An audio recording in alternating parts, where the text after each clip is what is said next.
I'm your host, Avran LeFeber, and in this video, we're going to be reviewing the Flux EM binding. I rode this binding at Copper Mountain on a day that started out with blue skies, nothing going on, and then some snow squalls started coming in, so you'd get little periods of low visibility, snow falling. There was perfect groomers everywhere you went unless you made a wrong turn, and then it was an icy mogul field of death, and I don't know why I made that turn, but I did, and sometimes I regret my life decisions, and that was one of those times. There's a little bit of chop and chunder, nothing much going on, and I used these on my Ride Shadowband snowboard with my K2 Thraxis boots. These are pretty straightforward with how these adjust. You got twist tabs on the heel and the toe strap so you can lengthen or shorten them. The toe strap is also on a push pin system so you can push it down, slide it back, pull it up to lock it into place. You do have the option on the heel strap if you want it to move it to a lower position with this screw right here. Pretty self-explanatory there. A little bit lower, a little bit higher. Kind of just depends where your instep pressure is. You can rotate the high back. You got that screw on the side and you got 3 placements for that. So that's one more option. And then you got your forward lean tab, which is pretty straightforward. Flip it up, slide the block down, flip it back up, lock it into place. You're good to go. Finally, I guess we can talk about, you can slide the toe ramp a little bit more forward if you need to, just to center it under the boot. With the heel strap, it is a one-piece molded strap. That means all the padding is actually going to come from your boot. It is a nice durable strap. It contours around perfectly over the instep, locks you down. Toe strap, this thing is just going to go over your toe cap. That's it, like right over the point of the boot. It's going to lock you down. I think this will fit just about any boot shape, just with the way it's got give in there. It is very minimal, but when it locks down, you don't even notice that it's there. With Flux, they do this unique 2-piece design on their ratchet. So you actually have a front section and a back section. The back section is where the release tab is. This kind of affects how it releases, in my opinion. Like when you're actually cranked in there and you go to release it, you got to use a little bit more torque to get it to engage. And these were a little sticky right outside the box. Like about midday, they started to break in a little bit. You do get some buckle play in there, so you'll notice that you get a little bit of buckle rattle. It's not a big thing. These climbed well. They did their job. They were just a little bit sticky at times. We're about halfway through this review. You still haven't given it a thumbs up. What's going on there? You need to do that. While you're down there, if you haven't already, go subscribe, click that bell, get those notifications. That way you're not missing any of the programming we've got coming out for you.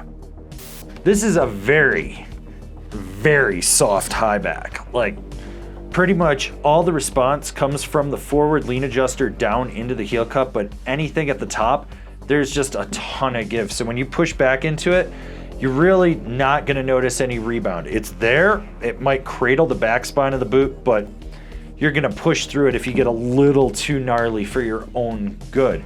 Is it a bad high back? No.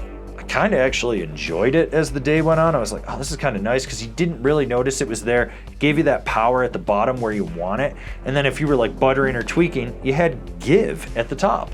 Flux claims that this is on the softer side, and I'll agree to that with the high back and the straps. But the chassis is more middle of the road. You have this big disc. I mean, this thing is huge. So you got that giant dead spot underfoot. And if you look at this chassis, I mean, there's a ton of material there. This is going to be more rigid. Like I said, it's more middle of the road. In my opinion, this is kind of more like an all-mountain freestyle binding with a bigger emphasis on freestyle.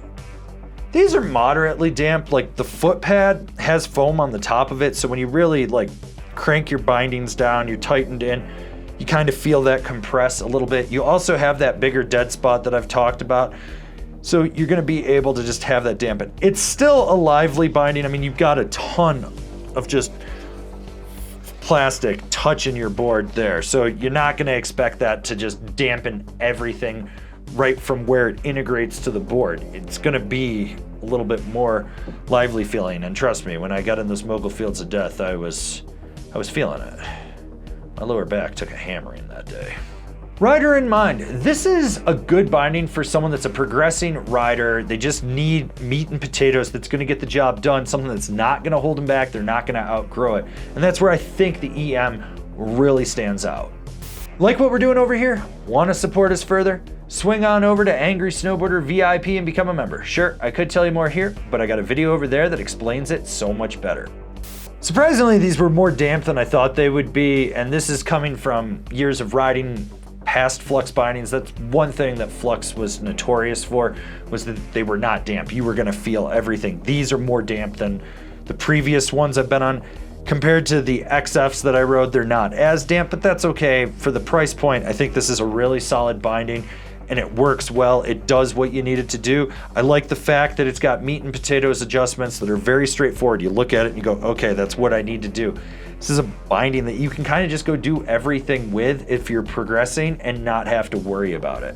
Comparable bindings, the Union Strata, the bent metal Axtion, the K2 Bond. All right, so hopefully we got you through the EM binding. You know what it's good for, what it's got going on, and how we feel about it. And maybe you need to go check out one of the videos for one of the other comparable bindings. That way, you know, you can see if there's something else out there that you might like. It's your call.